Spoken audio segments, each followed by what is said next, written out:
വെണ്ടക്ക പിന്നെ അന്ന് പൂത്തിട്ടുണ്ടെന്ന് പറഞ്ഞിട്ടില്ലേ, ആ വെണ്ടക്ക ഞാൻ പിന്നെ അത് ആയിട്ടുണ്ട്.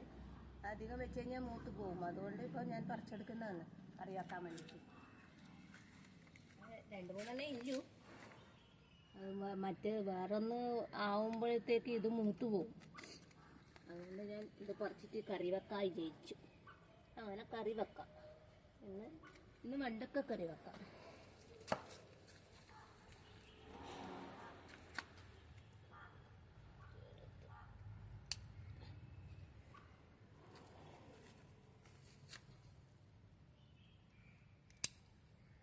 നാല് വെണ്ടക്ക കിട്ടിയിട്ടുണ്ട്.